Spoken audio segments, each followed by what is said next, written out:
Okay. Hare Krishna. Om Jnana Timirandasya Jnananjana Salakaya Chakshur Unmilitam Yena Tashmai Sri Gurave Namaha. Sri Chaitanya Manobishtam Stapitam Yena Bhutale Swayam Rupa Kadamahyam Dadati Shwapadantikam. Vandeham Sri Guru Sri Yuta Padakamalam Sri Gurun Vaishnavam Cha. Sri Rupam Shagrajatam Shahagana Ragunatam Vitam Tam Shajivam. Shadvaitam Shavadutam Parijana Shahitam Krishna Chaitanya Devam Sri Radha Krishna Padam Sahagana Lalita Sri Visakanvitam Scha. Hey Krishna Karuna Sindhu Dinabhandhu Jagatpate Gopesha Gopika Kantha Radha Kantha Namaste Tapta Kanchana Gaurangi Radhe Vrindavaneshwari Vrishabhanu Sute Devi Pranamami Harike Vanchakalpatarubhyascha kripa sindhubhya eva cha patitanam pavanebhyo vaishnavebhyo namo namaha. Jai Shri Krishna Chaitanya Prabhu Nityananda Shri Advaita Ganadhara Shivasadi Gaura Bhakta Vrinda Hare Krishna Krishna Krishna Hare Hare Hare Rama Rama Hare Hare Mukam Karoti Vachalam Pangam Hayadigirim Jatpipa Tamaham Bande Shri Gunandinath Paramananda Madhavam Sri Chaitanya Hare Krishna. Srila Prabhupada ki jai.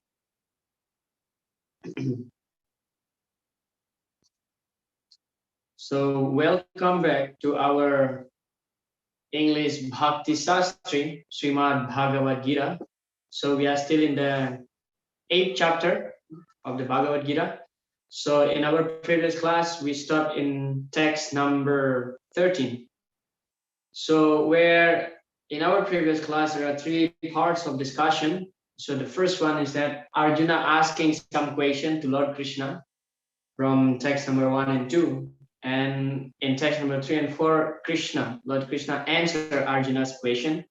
And then from text number 5 to 9, Lord Krishna explained about specifically how to attain the Supreme, as the title of this chapter, Attaining the Supreme. So by remembering Lord Krishna, constant remembering of Lord Krishna. Yeah. And Srila Prabhupada, interestingly, translate the word as that Tasmat Sarveshu Kaleshu Mam Anushmara Yudhyacha, while carrying out your duty of fighting. Mam Anushmara. Always remember me. And Srila Prabhupada put there in the form of Krishna. Yeah. Just to make it specific. So that's from text number 5 to 9. And ultimately, the conclusion of that part of discussion is that we have to be able to remember Krishna at the time of death. Yeah. Anta kale chamam eva. Where Krishna explained that to Arjuna.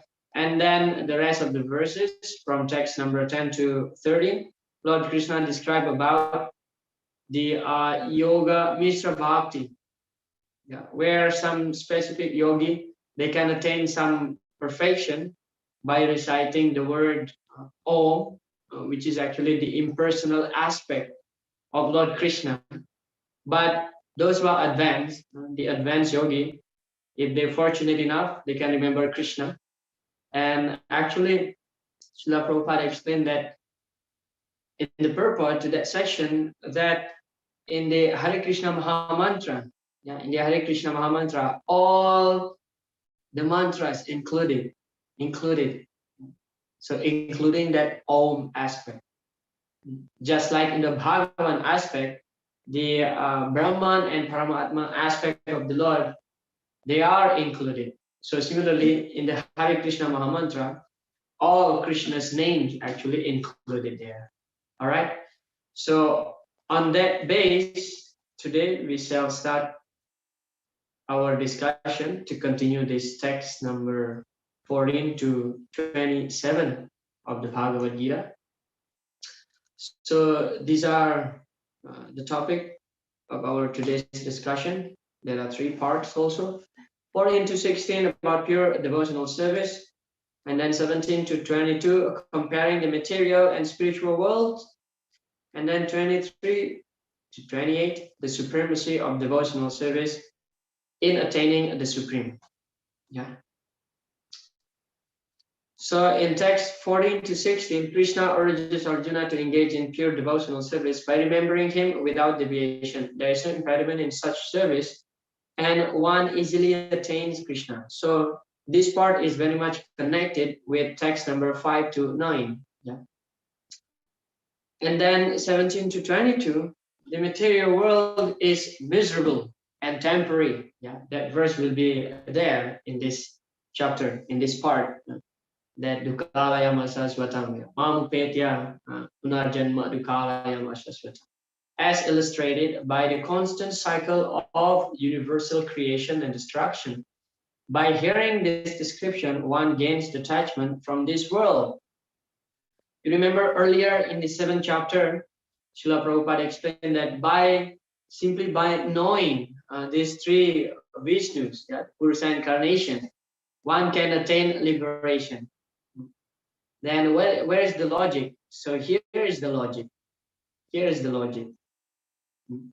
Simply by hearing this description, one gains detachment from this material world. So we will know that this material world is miserable and temporary. In verse 20 to 22, the eternal nature of the spiritual world is described, as well as the means to attain it, devotional service to Krishna. And then the last part, 23 to 28. In verse 23 to 26, the Lord describes different ways of living this world for the karmis and gyanis. But Krishna's devotees need not worry about these paths, because simply by engaging in devotional service, they attain the beneficial results of all paths and at the end reach the supreme destination. So this is verse 27 and 28. By hearing the middle 6 chapters of the Bhagavad Gita, in the association of devotees, one gets the benefit of performing all sacrifices, penance, etc. And one progresses from anartha-nivriti to pure love of Krishna. Okay, so this is the summary of what we will be discussing. So we get the gist of our today's session. All right. So we continue from text number 14. Ananya chetasa tatam yumam smarati nityasaha tashyaham sulabhaparta nitya yuktasya yogina. So the Sanskrit word that I highlighted here in 2 colors, Ananya Cheta and Tashyaham Sulabha, is very significant. Yeah. Tashyaham Sulabha means very easily obtain, very easily obtain. Who is very easily obtained? Krishna. And what is the means? Ananya Cheta. Ananya Cheta means constant remembrance without deviation. Satata means always. Smarati. Here it is. For one who always remembers me without deviation. Yeah. Ananya. Sometimes we heard this word Ananya Bhakti. Yeah. Ananya Chintayanto Man Vijana Paripashati. So those who are constantly engaging in Krishna service without deviation. It is called Ananya. Ananya. I am easily obtained. Easily to obtain. Yeah. Tashyaham Shulabha. Shulabha means very easy. O son of Pritha, because of his constant engagement in devotional service. Srila Prabhupada's purport. The special qualification of the pure devotee is that he is always thinking of Krishna without deviation and without considering the time or place. There should be no impediments. He should be able to carry out his service anywhere and at any time. Some say that devotees should remain in holy places like Vrindavan or some holy town where the Lord lived. But a pure devotee can live anywhere and create atmosphere of Vrindavan by his devotional service. Yeah. So the description of a pure devotee is given here. Yeah. Srila Prabhupada mentioned that pure devotee, first of all, always, constantly, ananya chetasa tatam. That means constant remembrance of Krishna. Yeah, Smartavya Satatam Vishnu. Satatam means always. Smartavya Satatam Vishnu. Always remember Lord Vishnu.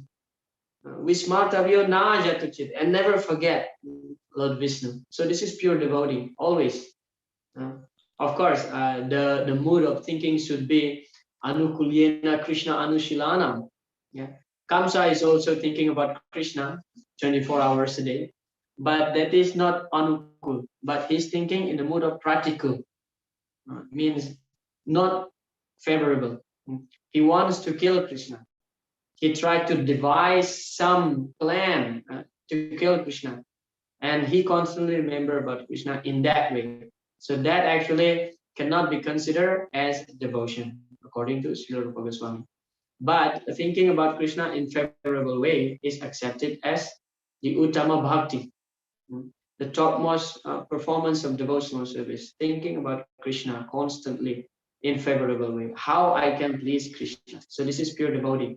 And Prabhupada explained that sometimes it is advised, of course, by Rupa Goswami that Mathura Vasha means living in the holy dham. Yeah. Out of the 64 angas of bhakti, there are 5 potent angas. The last one mentioned by Rupa Goswami amongst the 64 in the Bhakti Rasamrita Sindhu. And amongst the 5, one is Mathura Vasa. Yeah. Sadhusanga, Namakirtan, Bhagavad Shravana, Mathura Vasa, Sri Murti Rasradayasro. So Mathura Vasa means living in a holy dham like Mathura, Vrindavan, Mayapur, Jagannath Puri, Haridwar, anywhere, the place of the Lord's pastimes. Yeah, Mathura Vasa. But Srila Prabhupada mentioned here, but a pure devotee, he can go anywhere and create holy places there. Yeah, this statement actually confirmed by Yudhishthira Maharaj after Vidura. Yeah, we see in the first canto of Bhagavatam, chapter 13, Dhritarashtra quit homes, chapter entitled Dhritarashtra quit homes. So this chapter is very important, especially those who are in the field of family life, in the Grihastha ashram. So this chapter is very important to study. Yeah, to study. Yeah, there when Vidura came back after he visited many holy places and take lesson from Maitreya Rishi. So now his next mission is that actually he is not at all interested to come back to enjoy the kingdom Hastinapur. He just want to come there and to chastise his elder brother Dhritarashtra. Now he's old. Now he's old, and he should retired from family life for the higher purpose. And of course, when Vidura came back, so everybody was happy to see him after a long time. And Yudhishthira Maharaj was glorifying Vidura.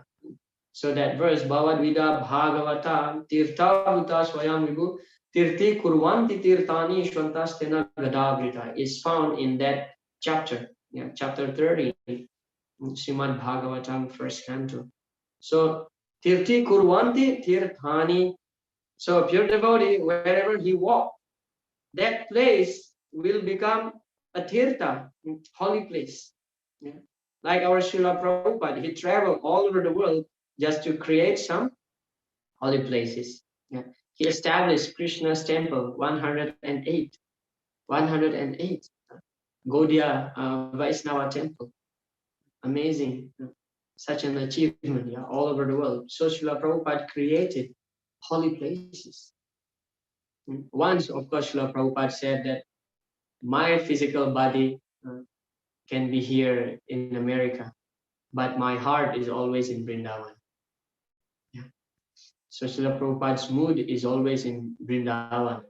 His meditation, although his physical body is not in Vrindavan. But because he is a pure devotee, so his body is considered like traveling, moving holy place, moving tirtha. So very significant. Srila Prabhupada continue. A pure devotee cannot forget the Supreme Lord for a moment. Yeah, we already mentioned that verse. Smartavya Satatam Vishnu. And similarly, the Supreme Lord cannot forget his pure devotee for a moment. This is very interesting statement. Uh, This is a great blessing of the Lord of the Krishna conscious process of chanting the Mahamantra. Hare Krishna, Krishna Krishna, Hare Hare, Hare Rama, Rama Rama, Hare. So what I found here is that it's very interesting. Sometimes we may think that, oh, Krishna demand us. Yeah. Satatam kirtayantomam yatantascha dridavrata namashyantas shamam bhaktya nitya yukta upasate. Krishna demands us that we should always chant his holy name. We should always remember Lord Krishna. But what Srila Prabhupada explained here, for a pure devotee, those who constantly remember Krishna, Krishna also never forget such a devotee.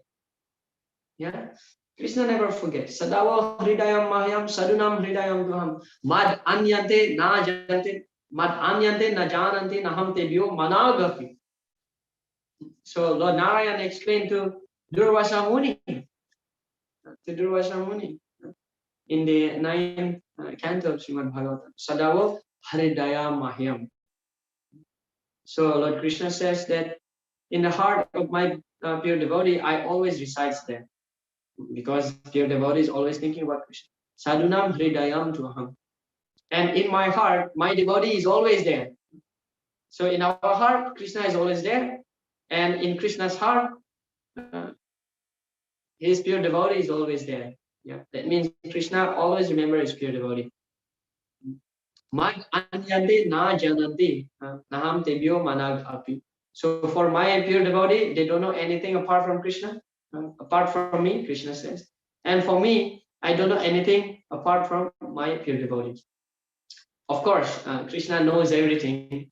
But just to emphasize that how important, how special is a pure devotee in the eyes of the Lord.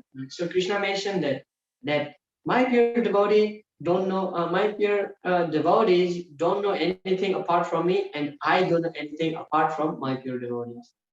So how much Krishna value pure devotees? Yeah, how much Krishna values pure devotees? Okay, so always remember Krishna without deviation. Sometimes we may think that, oh yeah, it's 24 hours a day. Let me be in Maya for just a few minutes. It's okay. Sometimes we think like that. Sometimes we think that, oh, I need a break actually from this Krishna consciousness activities. Let me relax a little bit. So that's the mentality of the neophyte like myself. But for a pure devotee, they never let themselves in Maya, not even for a moment. Not even for a moment. Constantly engage in Krishna's service. All right. Text number 15. Here it is. Mam upetya punar janma dukalayam asasvatam napnu anti mahatmana samsidim paramam gata. After attaining me, the great souls who are yogis in devotion, you see, who are yogis in devotion means the bhakti yoga, the bhakti yogis, those who are practicing bhakti yogas. So we are also yogi. We are the bhakti yogi. Yeah. Never return to this temporary world, which is full of miseries, because they have attained their highest perfection. Yeah. Samsiddhim paramam gataha. Gataha means destination. So samsiddhim paramam gataha, the highest destination, highest perfection. Yeah. So they never return again. Srila Prabhupada explains, since this temporary world, temporary material world is full of miseries of birth, old age, disease, and death, naturally, he who achieves the highest perfection and attains the supreme planet, Krishna Loka, Goloka Vrindavan, does not wish to return. The Mahatmas receive transcendental messages from the realized devotees, and thus gradually develop devotional service in Krishna consciousness and become so absorbed in transcendental service that they no longer desire elevation to any of the material planets, nor do they even want to be transferred to any spiritual planet. They only want Krishna and Krishna's association and nothing else. That is the highest perfection of life. Yeah, interesting. This verse is one of the verses that Srila Prabhupada quoted quite often in his lectures. Yeah, very important verse that for pure devotees, those who are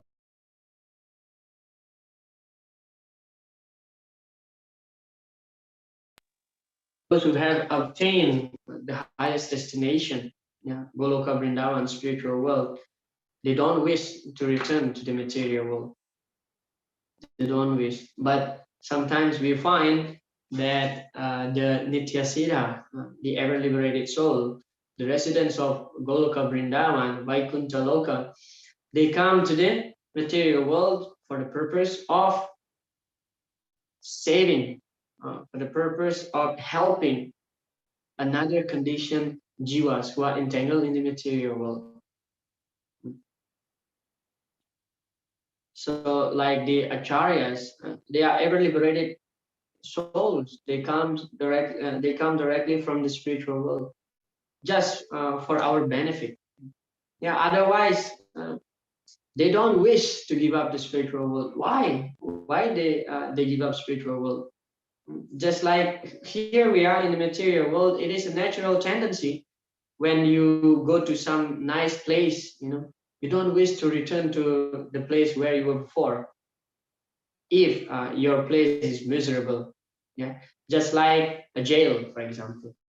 Also, just like a jail. Yeah, those who are in the jail, and after sometimes when they get released from the jail, so they don't wish to return to the jail because the jail is so miserable. Yeah. So we are all actually, Srila Prabhupada explained that from Brahma up to the small ants, the only reason why we are in the material world is that because we are all criminals, including Brahma. We are all criminals. So of course there are different level of criminality, but we have this tendency, desire to become a controller, to become master. Therefore, we are all criminals as soon as we try to separately enjoying from Krishna. So we are considered as criminal, and boom, here we are in the material world. But the pure devotees, they come here, of course, to help the conditioned jivas to go back home, back to Godhead. And those who already have the experience being in the material world, and after they go back home, back to Godhead, for sure they never want to return to this temporary material world, temporary and full of miseries. Yeah, Dukalayam asaswatam, mam upetya punarjanma. They don't wish to take birth again. So Srila Prabhupada explained that the miseries of birth, old age, disease, and death. So even taking birth itself is such painful experience. Yeah. Day before yesterday, my wife was helping one Mataji to deliver a baby. So she was feeling the labor sensations from 6 p.m. and the baby was born in the next day at 6:30. So more than 12 hours. Yeah, 12 hours, more than 12 hours. She was feeling like an anxiety is painful, both for the babies and the mother, for the baby and mother, both of them feeling so much pain. So to take birth itself is troublesome. Inside the womb is also troublesome. If we read in the third canto Kapila Siksha, we'll find the whole description what is going on with the baby inside the womb. They are so troublesome. Yeah. And then after birth also troublesome when the baby is unable to communicate properly. They cry, and the parent cannot understand what they want. Parent just speculating, oh, maybe he just want breast milk, feed the breast. Still crying. So the baby is miserable, and after growing up also miserable. We cannot control our mind. Yeah, so many disturbances, and then old age, disease, and finally death. Miserable, absolutely miserable. Welcome to the miserable world, yeah, material world. But the pure devotees, Srila Prabhupada again explain the pure devotees' mentality here. They don't want even liberation. What to speak of the higher planetary system within the material realm. Yeah. So actually, the seventh verse of the Damodara Stakam that we are singing every single day in this month. Yeah, tomorrow is our last festival for the Damodar Mas. Yeah, Damodar Lila. So if we contemplate on the seventh stanza by Satya Vratamuni, yeah, where he mentioned Kwera Atmajo Bhada Murtai Vayadva Twayao Mochito Bhakti Bhajao Kritaucha Tatha Prema Bhakti Swakame Prayacha Namokse Graho Mesti Damodare. So what he says here, Kwera Atmaja, Atmaja means Atma Janma, one who is born from. Atmaja means the sons, the children, Atmaja. So the children, the sons of Kwera Atmaja Bhada, they get bound in this body of a tree. Kwera Atmaja Bhada Murtyai Vayadva. Lord Krishna liberate them from the body of this Arjuna tree.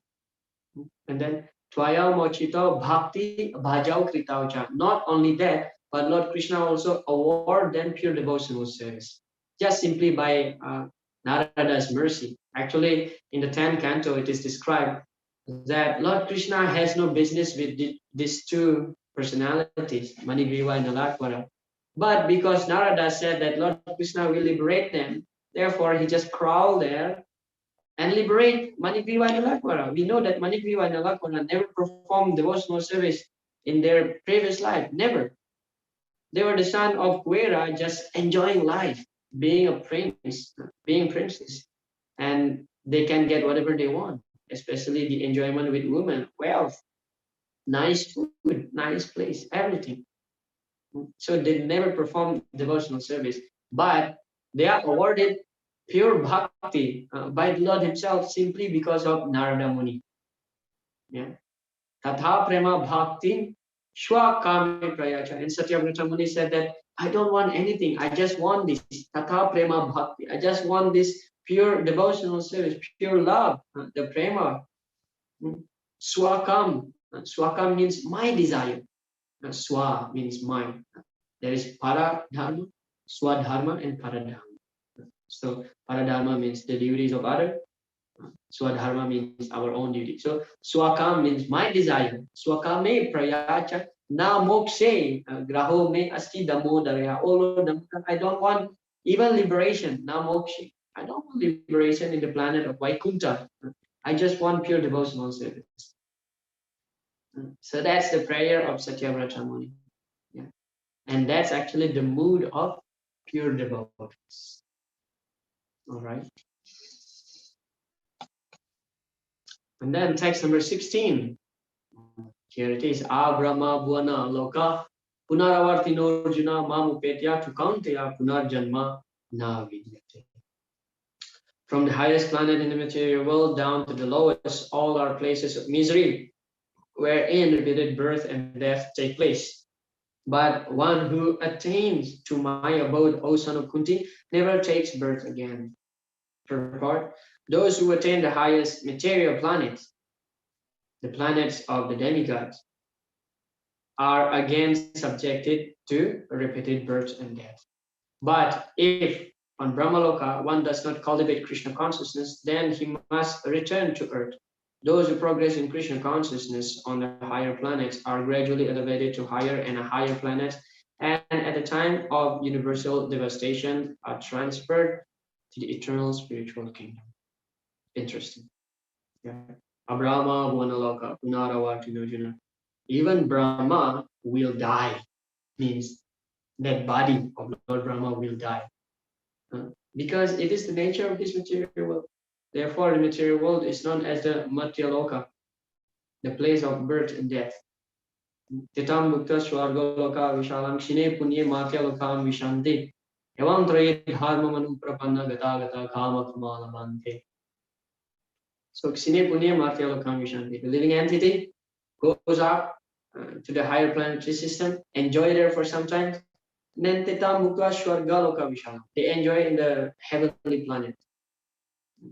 The heavenly planet. And then after their pious credit finished, Sine Punye Martalokam Vishanti. They have to come down again to this earth to take birth and start working again. Working. We are here creating good or bad karma. So, yeah, that's the essence of this text, that nobody is situated permanently in one position in the material world. It's just like a wheel, Sometimes we go up and sometimes down.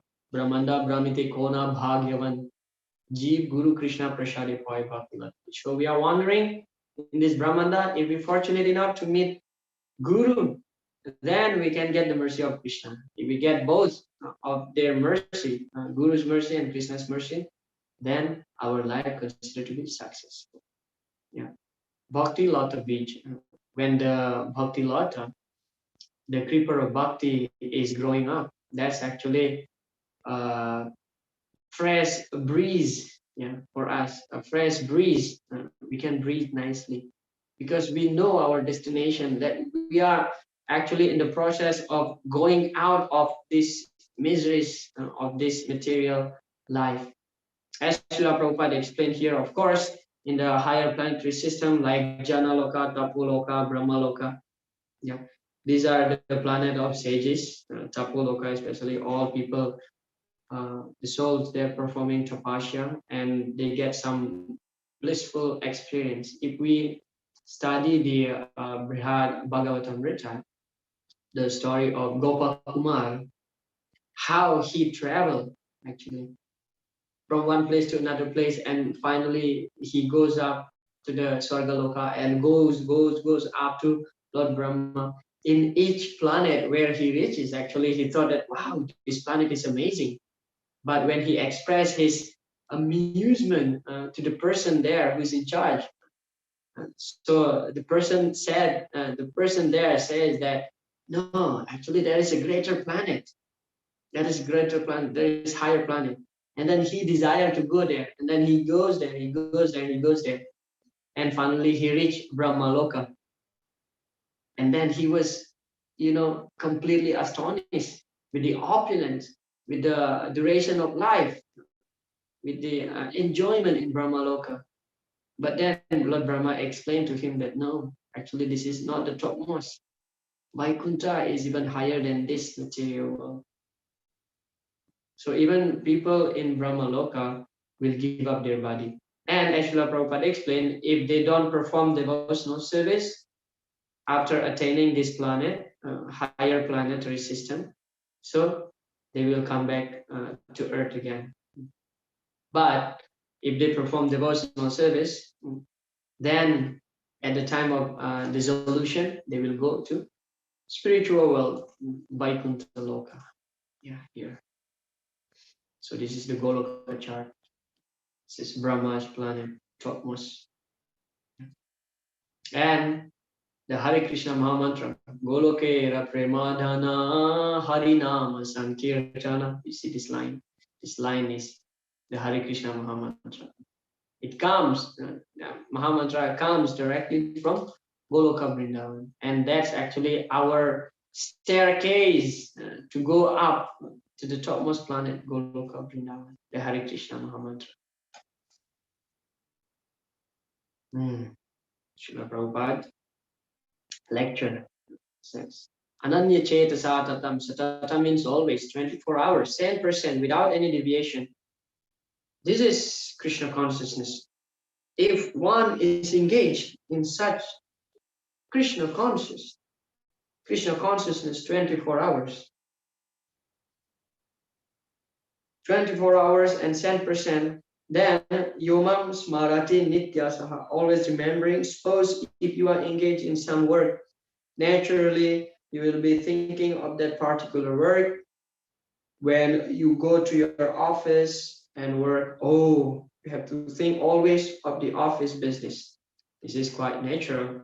Similarly, if you engage yourself in the business of Krishna consciousness, naturally you will be always thinking of Krishna.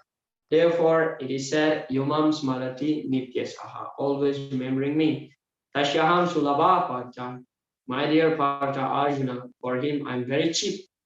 Sulabha means very easily available.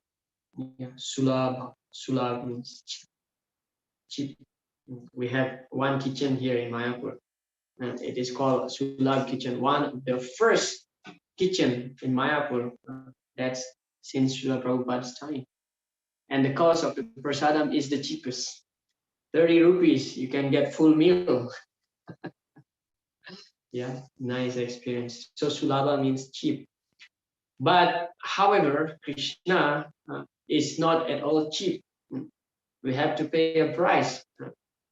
If you want Krishna, you have to pay a price. And the price is Ananya Chetasa Tatam. Yomam Smarati Nityasa. Always remember Krishna. And that's not easy. I'm telling you, that's not easy, at least for me. Remembering Krishna constantly 24 hours. All right. So continue. So that was the first part of our discussion. And then from text number 17 to 22. Sahasra Yuga Paryantam Aharyad Brahmano Vidu Ratrim Yuga Sahasrantam Ratra Vidojana. So this is the description of Lord Brahma's day. By human calculation, 1,000 ages is taken together from the duration of Brahma's one day, and such also in the duration of his night.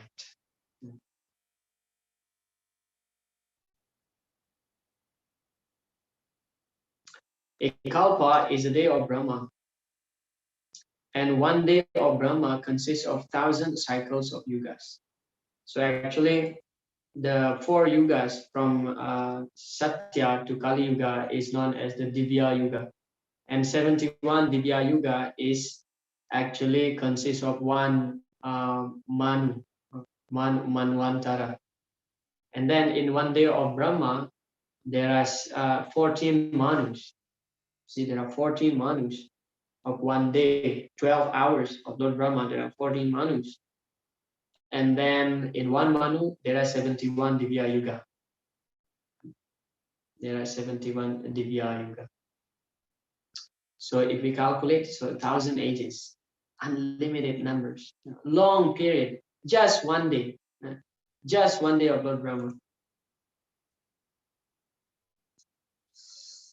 The cycle of Satya is characterized, so Srila Prabhupada is explaining about each of the yuga here. The cycle of Satya is characterized by virtue, wisdom, and religion.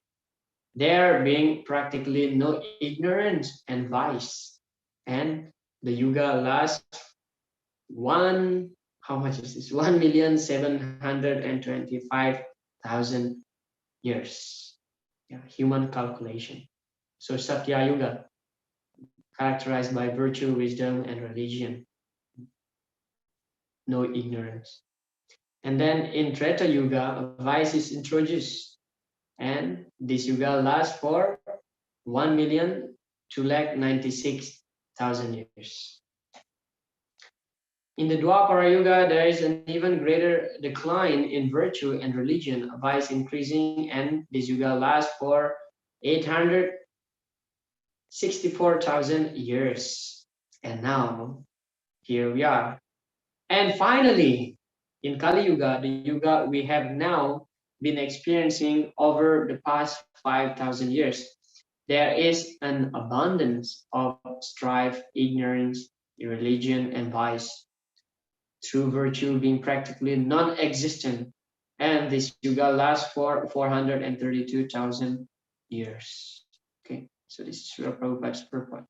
So, a kalpa is a day of Brahma, and one day of Brahma consists of 1,000 cycles of the 4 yugas. How many years in the kalpa? So let's calculate here. So this is 12 hours of Lord Brahma. Yeah. 4,322,000,000.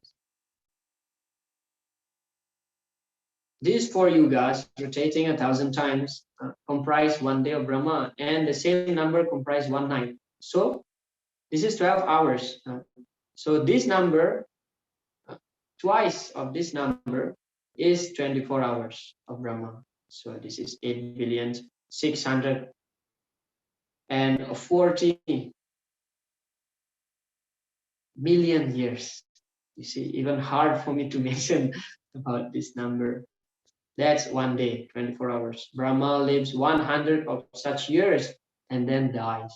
That means this number, just one day. And then in 1 year, how many days? 360 days. Yeah, 360 days. This number, you have to multiply by this 360 and 100, because he lived for 100 years.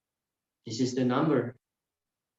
Oh, what is this? Trillion? 311 trillion and 40 billion. See? This 100 years by Earth calculation total to, 311 trillion and 40 billion Earth years.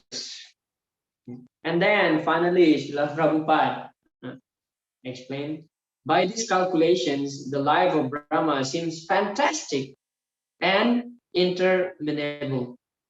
But from the viewpoint of eternity, it is as brief as lightning flash.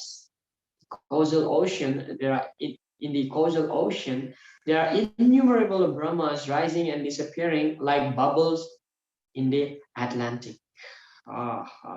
Finally, yeah. So Brahma's lifespan is so long, 311 trillion, 40 billion years. We may aspire to live for 100 years, and this is so ridiculous. But again, that fantastic number in the front of Lord Krishna's eyes, it's nothing. It's just a second, just like lightning. Yeah, breathe out, exhale, and inhale, finish. One Brahma. So it's innumerable. It's just like 1 second.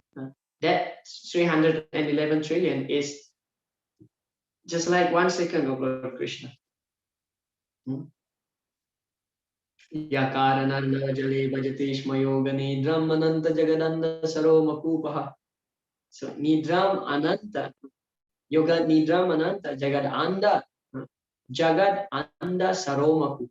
From Lord Mahavishnu's body appear millions of universes. Jagad anda, just like the egg. Jagad anda saroma kupa, from the whole of Lord Vishnu's hair. That means the pores of his body producing this. And every second, just like how we breathe, how many times we breathe in a minute. So, and then you can imagine that for 1 day of Mahavishnu, that innumerable. So the point here is that although this number seems fantastic, but in the front of the eyes of the eternal Kala, it's nothing. So there is no need to aspire even to become Brahma. No need to aspire to become Brahma. And what to speak of aspiring to become president, that's very insignificant actually. Yeah. So the point here is that better to focus ourselves in the service of the Lord rather than aspiring to become big big so-called big in charge of something. Yeah. But as long as it is connected in the service, so that position can be taken as service. So we are not falsely claiming that is our position. So even Brahma will die. Uh, one devotee was sharing, oh, that was Tamal Krishna Maharaj. He was sharing his memory about Srila Prabhupada. That when Srila Prabhupada about to leave his body, so one of the last words that emanates from his lotus mouth, he told his disciple that never think, don't think that this will never happen to you. So no matter how great we are in the material world, will be crushed by Kala, eternal time, Krishna in the form of time, Sarvam Mrityu Haras Chaham. All right, text number 18. At the beginning of Brahma's day, all living entities become manifest from the unmanifest state. And thereafter, when the night falls, they are merged into the unmanifest again. Yeah, when Brahma sleep, that the partial annihilation takes place. Now, this duration of Brahma, the material manifestation in the lower status, this planetary system, when Brahma days is finished, all this planetary system becomes covered with water. There is devastation. And when again Brahma, the Supreme Person in Brahma Loka, he rises up, then again creation begins. That's the law of the creation. So there are two types of annihilation. One is partial annihilation and one is the complete annihilation. So partial annihilation is happening when Lord Brahma sleeps during Brahma's night. Yeah, during Brahma's night. So the lower planetary system, yeah, will be covered by water. And then when Brahma dies, that's the time of complete annihilation.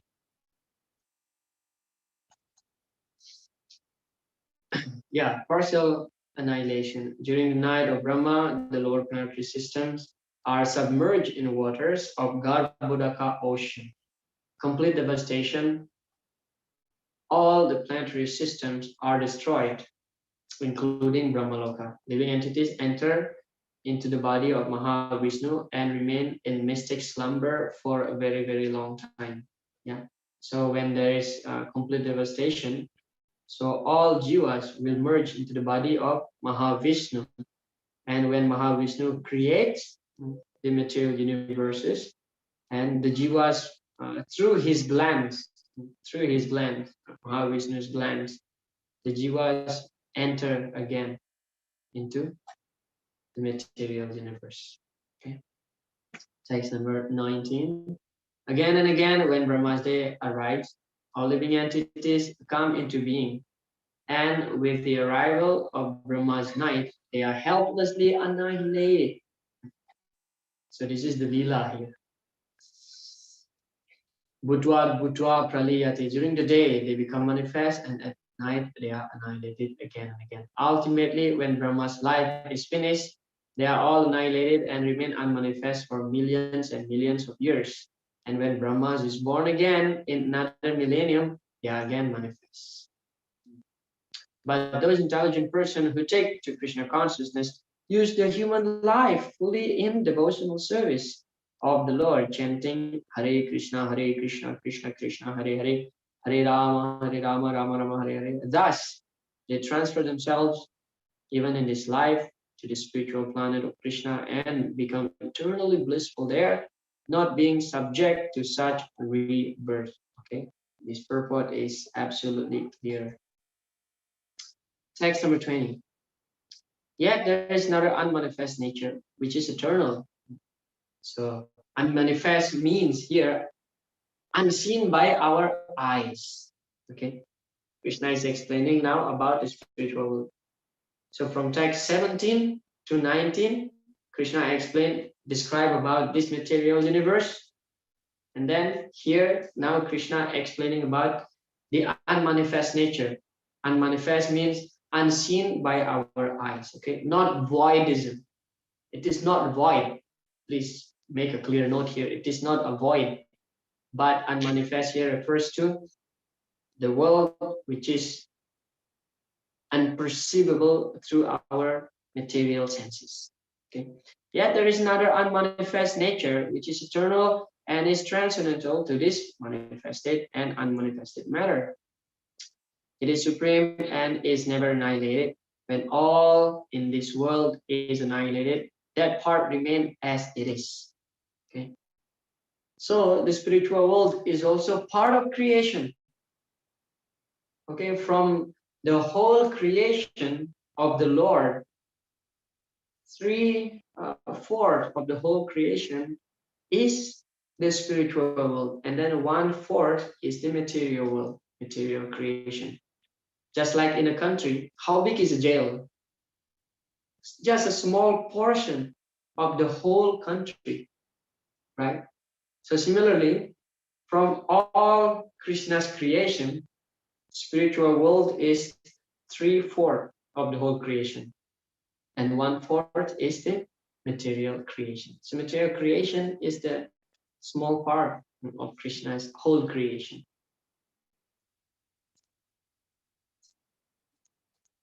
But Krishna's superior spiritual energy is transcendental and eternal. It is beyond all the changes of material nature, which is manifest and annihilated during the days and nights of Brahma. Krishna's superior energy is completely opposite in quality to material nature. Superior and inferior nature are explained in the 7th chapter. Okay, para and apara. Remember in the 7th chapter, para prakriti and apara prakriti. That's already explained. And in the in 15th chapter, this tree, banyan tree, the aswata, is also will be described again briefly by Lord Krishna. Yeah. Udvamulam adasakam aswatam prahur avyayam chandam siyasya parnanu yastam vedasa vedavid. Yeah, the udvamulam, the root is on the top, adasakam, and the branch is downward. As Srila Prabhupada mentioned here in the purport, that it's just a reflection, perverted reflection. This material world is the perverted reflection of the spiritual world.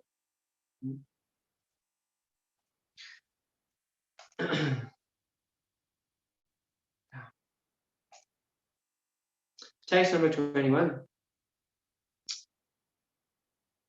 That which the Vedantists describe as unmanifest and infallible, that which is known as the supreme destination, that place from which, having attained it, one never returns, that is my supreme abode.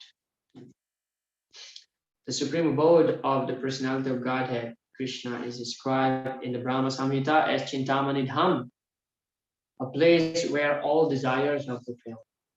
In the Bhagavad Gita, Lord Krishna gives only a small hint of his personal abode, Goloka Vrindavan, which is the supermost planet in the spiritual kingdom. A vivid description is given in the Brahma Samhita. When one attains to it, he never returns to the material world. Krishna's supreme abode and Krishna himself are non-different, being of the same quality. On this earth, Vrindavan, 90 miles southeast of Delhi, is a replica of that supreme Goloka Vrindavan located in the spiritual sky. So the Bhauma Vrindavan is not different from Goloka Vrindavan. Yeah. Vrindavana Ramya Divya Chintamani Dham Ratana Mandira Madhuhar. So this Vrindavan is Chintamani Dham, fulfills all our desires, Chintamani. Chintamani and Brahma Samhita. Srila Prabhupada mentioned here specifically, if we want to know more information, if we want to get more hints of spiritual world, please study the Brahma Samhita. Yeah.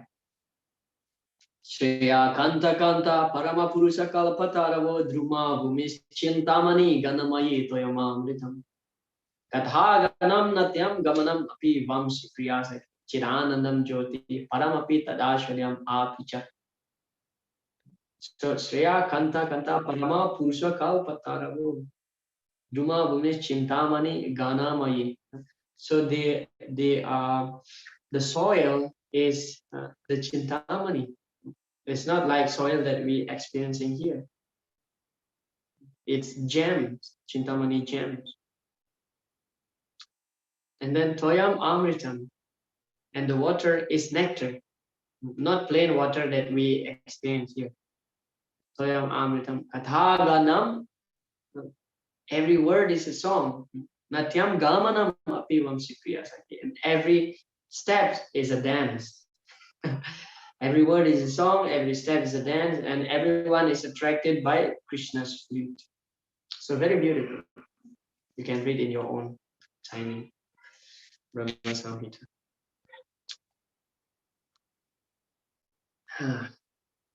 So here, just a little glimpse of the home of Vrindavan. Yeah? So in Vrindavan, sometimes we are attacked by monkeys. Sometimes we see this filthy garbage place where the animals, sometimes the cows also eating garbage in Vrindavan. So these pictures I got in Google searching about Vrindavan. And we see the so-called sadhus smoke cigarettes. Yeah. Then sometimes we may question ourselves that how will we perceive that this place is a holy place? How will we perceive this place is a holy place? So unless we have firm faith about that home of Vrindavan, we may commit a lot of offenses when we go to Vrindavan. When we go to Vrindavan, we may commit offenses if we don't have firm faith, because along with the faith, appreciation will come. Yeah? Along with the faith, appreciation will come. So therefore, for the materialistic people, they don't appreciate Vrindavan. Yeah, they don't appreciate Vrindavan. But for devotees, no matter even the smelly ditch in Vrindavan, they're fine. They're okay. Why are many Westerners, who live in a clean country like Germany, yeah, they maintain a high standard of cleanliness, but they're willing to visit Vrindavan and reside in Vrindavan because they value Vrindavan. They completely understand that Vrindavan, this home of Vrindavan, is not different from Goloka Vrindavan, the spiritual abode of Krishna. Then how to make our faith firm? So through the process of hearing, yeah, through Shravanam, through Sadhu Sangha, Shravanam. We get Shravanam only through Sadhu Sangha, and then Shraddha will appear. Shraddha and then Arati, attraction. Shraddha, Ratir, Bhaktir, Anukramishati. After Shraddha, faith, and then attraction, and then Bhakti will also manifest in our heart, simply by the process of hearing amongst the devotees. Yeah. So prepare our mind before going to Vrindavan. This is very important. We have to prepare our mind. Otherwise, we may get shocked. Whoa, what is this? What a scene. Especially when you go there for the first time. Seeing these kind of scenes, you may commit offenses. You may commit offenses. But please note that these monkeys, these pigs in Vrindavan, they're actually special souls. This is actually their last life due to their mistakes in their previous life while residing in Vrindavan. So now they have to pay this, and then this will be their last birth in this material world. all these dogs, monkeys, pigs in Vrindavan, as Srila Prabhupada described, and the Acharyas also described that if we are fortunate enough to be in Vrindavan, but somehow or other we commit some nasty activities, yeah, we may commit some illicit sex, for example, and we have to take birth as this low class of animals, yeah, in the dirty place. And after quitting that animal body, we'll go back to Goloka Vrindavan. Yeah. Prepare our mind. Just like Akrura is preparing his mind before entering Vrindavan. Interesting pastimes, of course. Text number 22, the Supreme Personality of Godhead, who is greater than all, is attainable by unalloyed devotion.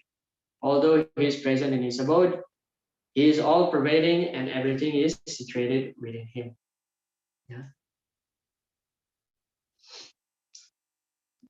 This is the special quality of Krishna. He remained in Goloka Vrindavan, yet he presents everywhere. Goloka eva nivasatya kilatma bhuta. Ananda chinmaya rasa pratibhavita vistabirya eva nijarupataya kalavis Goloka eva nivasatya kilatma bhuto govinda madi purusham tamaham bhajan.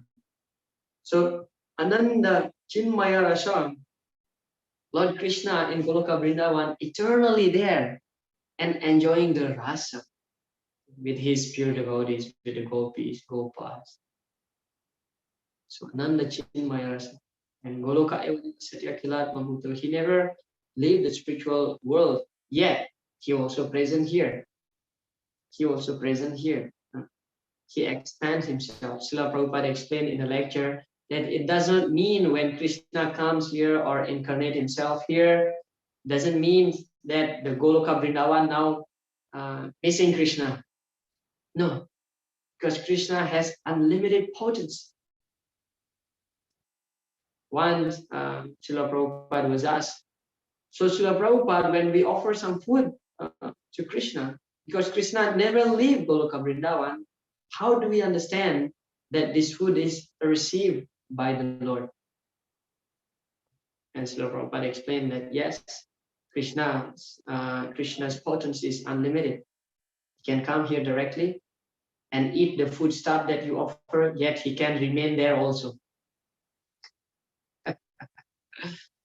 Of course, this kind of explanation is hard to perceive by our material contaminated senses. Therefore, Atasi Krishna Namadi na bhavet grahyam indriyahi. The indriya material senses cannot appreciate Krishna's quality, Krishna's name, pastimes, etc. Na bhavet grahyam indriyahi. But sevanmukhe jivada swayam evas puratyana. But if the tongue is purified by these two processes, sevan mukhe hijivada, engaging the tongue, taking prasadam and chanting the holy name, so the senses will become purified, then our mind will be open and we can see the truth, the tattva about Krishna, only through bhakti. Yeah. Bhakti starts by chanting the holy name. Etavan eva lokesmin pumsam dharma parasrita Bhakti Yogo Bhagavate Tannama Grahana Divi. So Bhakti Yogo Bhagavate. Devotional service start from Tannama Grahana Adivihi. Adivihi means the beginning. Tannama Grahana, accepting the holy name. This is the beginning of bhakti. And then understanding Krishna is possible only through bhakti, as it is explained by Krishna in the 11th and 18th chapter. Bhaktyamam Abhijanati. Yavan Yashasmi Tatvataha. Mam Tattva, about truth about me, Krishna said. Yavan Yashasmi Tattva. So Tattva about Krishna can be understood only through devotional service. Yeah. So sometimes we may find that some description looks like weird, impossible. Yeah. For the non-devotees, they may think if we explain that Vyasadeva, Krishna, and Parasuram, they are all the same person, right? Parasuram is Lord Krishna's incarnation. Vyasadeva also Lord Krishna's incarnation. And Krishna is also there during the Mahabharata time. During the Mahabharata time, then how these three personalities appear in the same place, in the same time? How is it possible? For the non-devotees, this is absolutely crazy, and it is not at all true. But for us, why not? Krishna can expand himself into unlimited numbers. So why it's so difficult for Krishna just to be present in three forms simultaneously? Not at all difficult.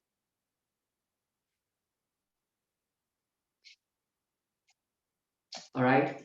Prabhupada's purport. The Brahma Samhita described this supreme abode as Ananda Chinmaya Rasa, a place where everything is full of spiritual bliss.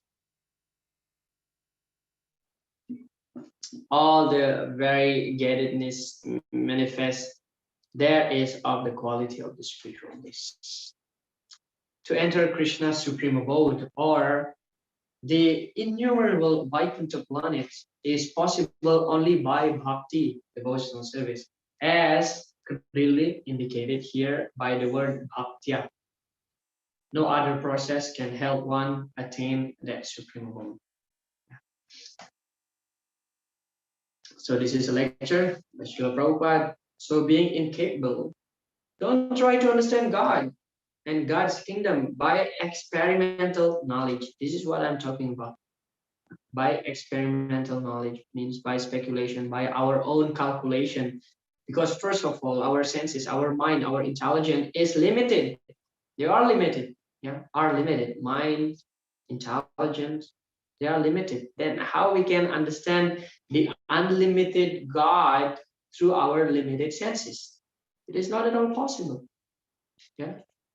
If we calculate, you can never understand Krishna. This is foolishness.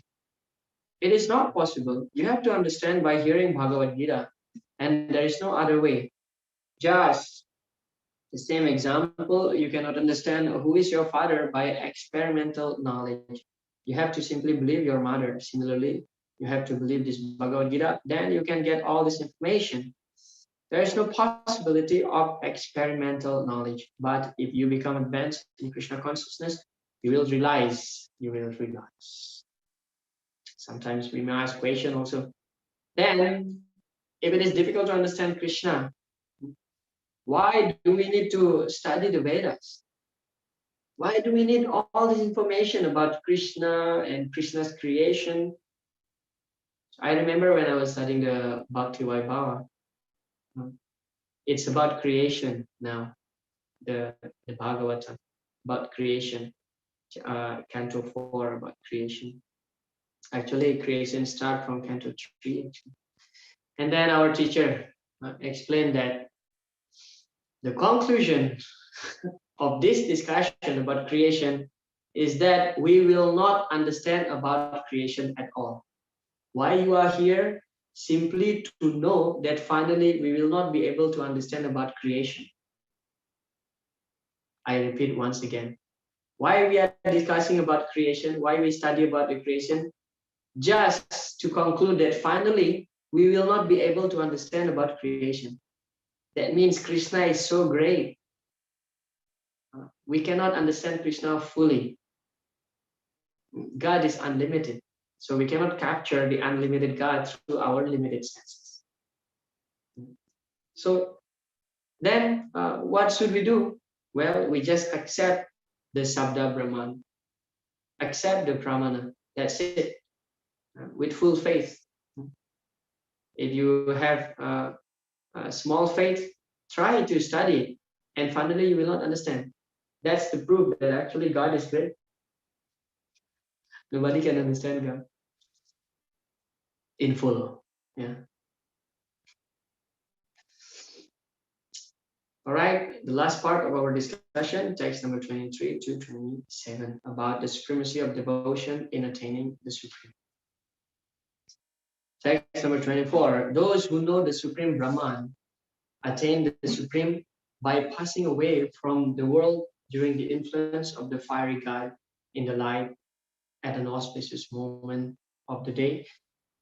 during the fortnight of the waxing moon and during the 6 months when the sun travels into the north, yeah, the Uttarayana.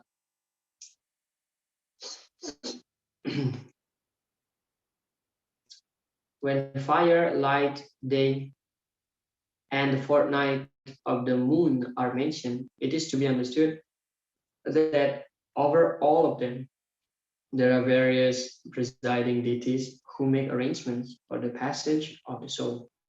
At the time of death, the mind carries one on the path of a new life, yeah, where it is described in the previous class, yad yad acharati shreshtas. Yeah. At the time of death, whatever one thing, oh no, yam yam wapi smaran bhavam, sorry. Yam yam wapi smaran bhavam. If one leaves the body at the time designated above, either accidentally or by arrangement, it is possible for him to attain the impersonal Brahmajyoti. So the jnani and the yogis, they desire this auspicious moment. Great yogis, they can actually choose their own timing to give up the body. Yeah. They can choose this and they wait for this period. This is called the light period. Yeah. There is dark period and light period. So light period is this time, especially the Uttarayana. Like grandfather Bhisma also. Grandfather Bhisma was waiting for the Uttarayana. He can leave his body at any time. Even he didn't wish actually to see this battle till the end. He didn't wish. It's so horrible. Many people, his grandsons are fighting for a kingdom and many of them die. The only reason he stayed is described first because he wants to see Yudhishthira Maharaj to rule, to be crowned as a king, to be enthroned in Hastinapura. That's first. Second, he's waiting for the Uttarayana. So, what is the real understanding of Uttarayana? Uttarayana means when the sun moves toward the north, Uttar, north. But some acharyas describe the word Uttara Ayana means one who's taking shelter in the womb of Mother Uttara. Uttara Ayana. We heard this Sayana. Sayana means sleep. It means one who is taking shelter, one who resides in the womb of Mother Uttara. That is called Uttarayana. And who is that personality? Lord Krishna. When Parikshit Maharaj was attacked by the Brahmastra released by Aswatthama, so Lord Krishna, he appeared there. And actually the Bhagavatam described that the body of Parikshit Maharaj is already destroyed. And Lord Krishna recreate a new body for Parikshit Maharaj. And then he actually defeated the heat of Brahmastra using his own Sudarshan Chakra, Parikshit. So Parikshit's name, another name of Parikshit is Vishnurata. For your information, by the way, Vishnurata is another name of Parikshit Maharaj, one who is always protected by Vishnu. So Bhismadev was waiting for the Uttara Ayana, one who resides in the womb of Mother Uttara, and that is Krishna. And Bhismadev passed away in the front of his worshipable Lord Sri Krishna and attained the perfection in his life. So for some yogis, they can choose their own timing to give up their body. Mystics who are advanced in yoga practice can arrange the time and place to leave the body. Others have no control. If by accident they leave at an auspicious moment, then they will return to the cycle of birth and death. But otherwise, there is every possibility that they will have to return. However, for the pure devotee in Krishna consciousness, there is no fear of returning. whether he leaves the body at an auspicious or in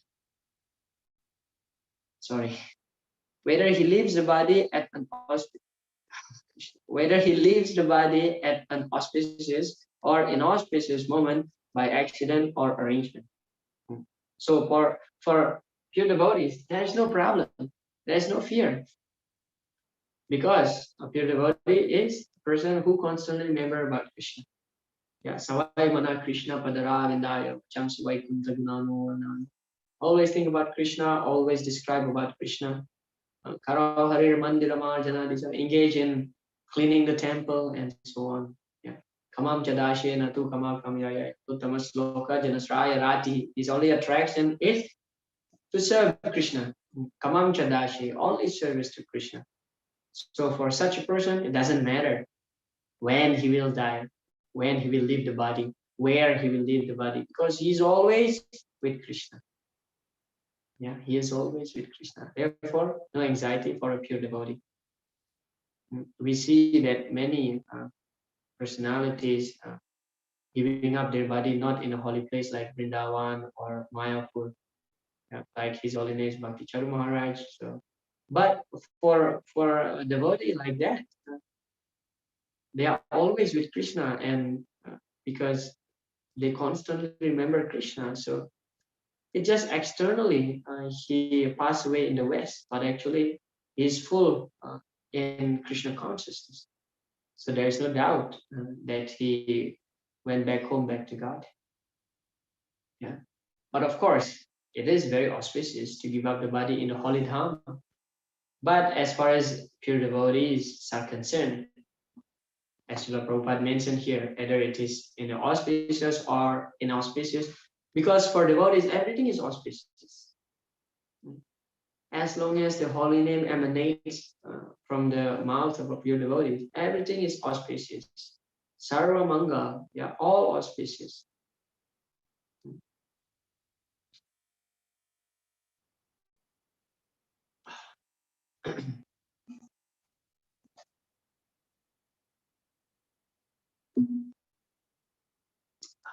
According to text number 26, according to Vedic opinion, there are two ways of passing from this world, one in light and one in darkness, as I mentioned.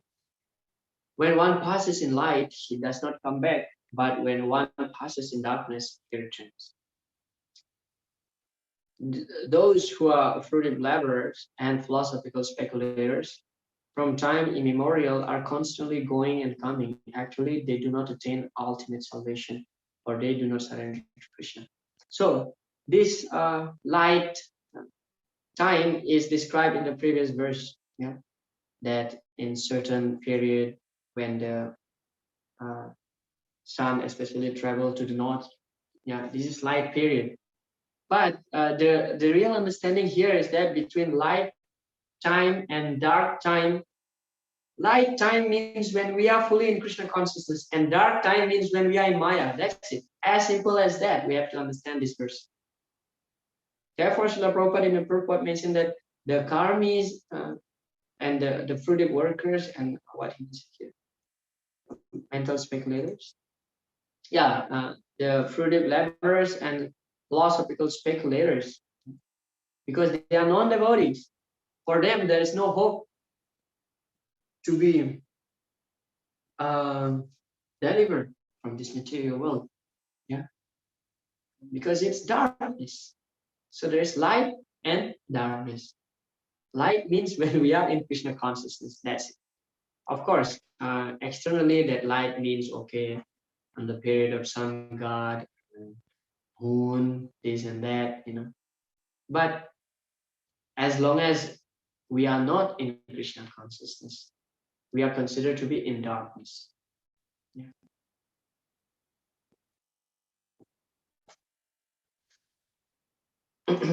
Text number 27. A person who accepts the path of devotional service is not bereft of the result derived from studying the Vedas, performing sacrifices, undergoing austerities, giving charity, or pursuing philosophical and fruitive activities. Simply by performing devotional service, he attains all this, and at the end, he reaches the supreme eternal abode. purport, one has to study the Vedas under the guidance of the spiritual master and undergo many austerities and penances. While living under his care, a brahmachari has to live in the home of the spiritual master just like a servant. And he must beg alms from door to door and bring them to the spiritual master. He takes food only under the master's order. And if the master neglects to call the student for food that day, the student fasts. These are some of the Vedic principles for observing brahmacharya. Oh, strict.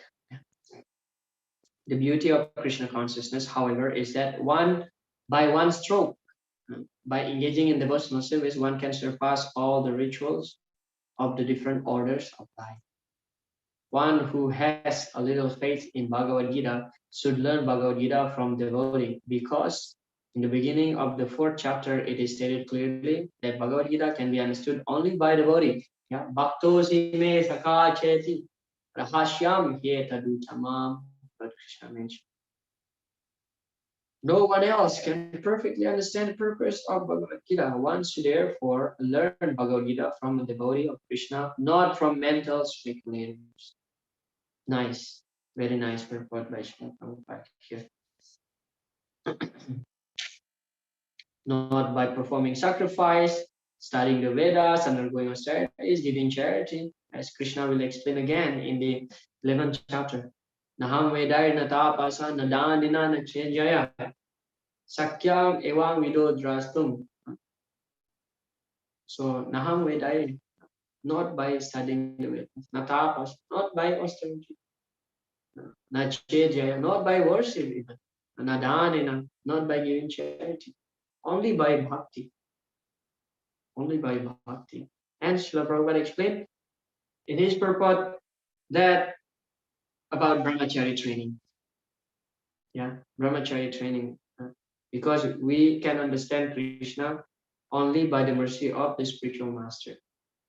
So while serving the spiritual master, especially when we are living in Gurukul, as Srila Prabhupada mentioned, we have to beg alms. This is traditional way, of course. Nowadays we don't find this. And then the spiritual master should eat first. And we should not eat before the spiritual master order us. Yeah, if the spiritual master forget to tell us go and eat, so we should fast. Example is like Govinda, Lord Chaitanya's servant. Yeah, so normally when Sri Chaitanya Mahaprabhu in Jagannath Puri, so he gets invitation, full month, full year. His days are booked in advance for lunch in different houses. So one day when he was taking lunch, so as a normal practice, he used to take nap. And then during that time, Govinda, his servant, used to give him massage, leg massage, yeah, because Chaitanya Mahaprabhu was dancing all day. So he was thinking, probably he's tired, now time to give massage so Chaitanya Mahaprabhu can sleep nicely. Of course, we should understand that sometimes we devotees, we quote this example. Now our stomach is full after feast, for example. Now, what next program? Sleeping. Oh, why you sleep? Lord Chaitanya Mahaprabhu, he did that. Sometimes we find some devotees quoting this story. But the understanding here is that why Chaitanya Mahaprabhu is taking rest? Because he wants to give opportunity to his servant to perform service, Govinda, to massage. There's no need for Chaitanya Mahaprabhu to sleep, to take nap. But it's a pastime, and to give him opportunity, to give his servant opportunity to serve him, to give Wapu Seva. So Govinda massage, as we know that Lord Chaitanya was blocking the door, and Govinda was requesting, my Lord, please move a little bit, otherwise I cannot enter. Chaitanya Mahaprabhu said, oh, my stomach is so full, I cannot move even an inch. And finally, what happened? So he covered Chaitanya Mahaprabhu's body with his chadar, and he stepped over his body and gave massage. And Chaitanya Mahaprabhu was sleeping. And then now Govinda, he stayed inside the room in the corner. And when Chaitanya Mahaprabhu woke up, he saw Govinda still inside the room, and he chastised him. Why? You should eat. Why you didn't go? Go and eat. Go and eat. I took my lunch. And what about you? Now you must be hungry. Go and eat. Why you remain here? And Chaitanya and Govinda said, how can I cross your body? Your body is blocking the doorway. And Chaitanya Mahaprabhu said, but how you enter? You cover my body? Then you can also go out in the same way. And Govinda said, no, no, no. For my service, I'm ready to go to hell, by committing this offense.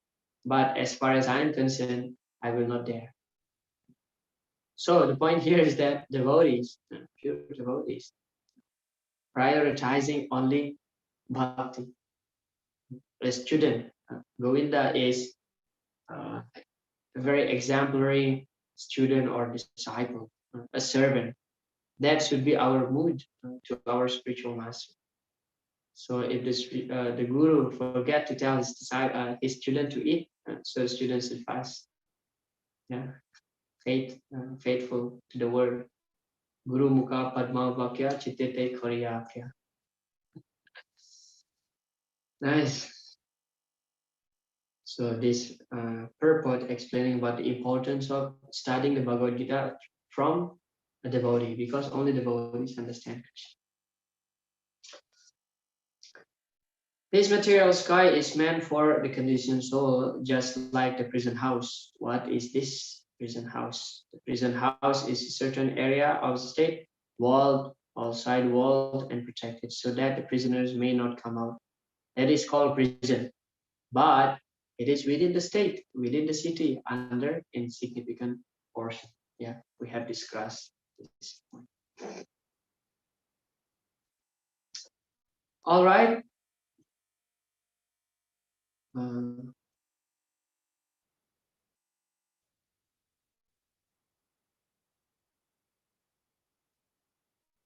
And then the last verse. Oh, how come I missed the last verse in my slide? Anybody can read the last verse? The translation. Bhagavad Gita 8:28.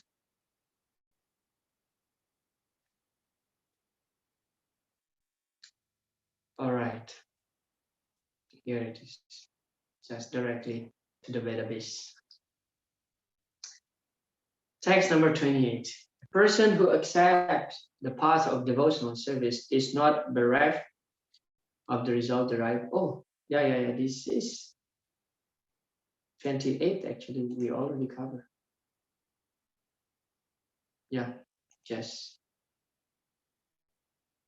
mistake, small mistake. I wrote that 27. All right. So just to conclude on this chapter, that ultimately, of course, Krishna has given us a different method of attaining the Supreme, but ultimately, the easiest path is, as Krishna finally described toward the end, is through devotional service. Attaining Krishna through devotional service. There are different methods, mystic yogi method, mental speculation method, this and that. But ultimately, Krishna is easily obtained by Tashyaham Sulabha, easily obtained by Ananya Chetata. Ananya Chetasa. Ananya Chetasatatam.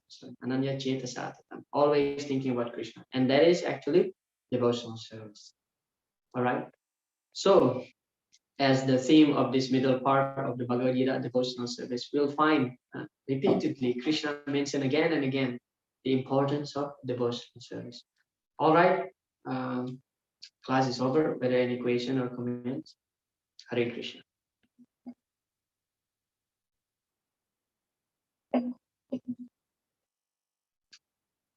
So, okay, thank you very much for being patient. Any question? yes, sir. Yes, please. How the Bhishma Devi's Anukulya Sankalpa, if although he is opposite of Krishna in fighting. Hmm. Interesting question. Thank you. So Anukulyena Krishna Anusilanam. This is the mood of devotion. This is the favorable mood of bhakti. Yeah, of devotee thinking about Krishna. Then Bhismadev, how can we assess Bhismadev's position that he's fighting against Krishna? He shoots arrows to Krishna's body and Krishna's chest was bleeding. So there are five primary rasas described by Rupa Goswami and seven secondary rasas. So total there are 12 rasas. So amongst these seven secondary rasas, there is one rasa called Virya ras, means fighting mood. So actually, internally, between Bhishma and Krishna, they are in love. It's only externally that Bhishma fighting against Krishna. Yeah, it is described by Srila Vishwanath Chakravarti Thakur when Bhishma Dev shoot arrows toward Krishna's body. So Krishna received that arrow just like a big elephant receiving petals of roses. There is no pain at all. Although Lord Krishna's body is bleeding, there is no pain at all. And then Vishwanath Chakravarti Thakur further explained the relationship between Bhishma and Krishna just like a couple. Yeah. Okay, all of us here. Just like a couple, when they are biting each other, sometimes blood come out. But from this bleeding, actually, the great happiness sensation is felt for both. So similarly, Bhishma and Lord Krishna also like that. Although they are fighting, but internally they are in love. Yeah, this is called the Virya Ras. Because Krishna also wants to fight. Why Jaga and Mada is cursed by Chaturkumara? Because Lord Vishnu wants it. Lord Vishnu's hands was itching in Vaikuntha and he wants to fight, but there's no equal, no competitor in the spiritual world. Therefore, Jaya and Vijay should come down as Hiranyakasipu and Hiranyaksha to give him battle. That's it. That is called Virya Rasa. Yeah. But internally, they are both in love. This is the way how we understand. Bhishma always thinking about Krishna as his master. Yeah, always like that. But externally, he just exhibiting, just to create the scene, the drama becomes more attractive in that pastimes. Yeah. Of course, Bhishma is absolutely influenced by the Yoga Maya potency. We may think that Arjuna is a great devotee, pure devotee. How come he's in ignorance? He's just influenced by Yoga Maya just to make the pastime flow in such a way. So Krishna can deliver the Gita. So Bhishma also like that. Yeah. Just to make the drama interesting. Yeah. So Yoga Maya also take her part in that pastime, influencing Bhishma. Yeah. But internally, they are both in love. We should understand it that way. This is called Virya Ras. Okay. All right. Thank you very much, Vanamali Prabhu, for that questions. So see you again next week. Next week we will start at 6:30 till 8 o'clock. Okay, because I'm committing to teach another unit of Bhakti Sastri from one devotee was requesting, and that will start at 8 o'clock. Sorry, 8:15. So we have to finish our course at 8 o'clock. Then I take break for 15 minutes and another class start. I will announce this in the WhatsApp group, of course. Thank you very much. Mancha kalpatarubhyacha kripasindubhya evacha patitanam pavanebhyo vaishnavibhyo namo namaha. So be prepared. Kindly read the 9th chapter of the Bhagavad Gita as much as possible. So next week our discussion will be smooth. Hare Krishna. Srila Prabhupada ki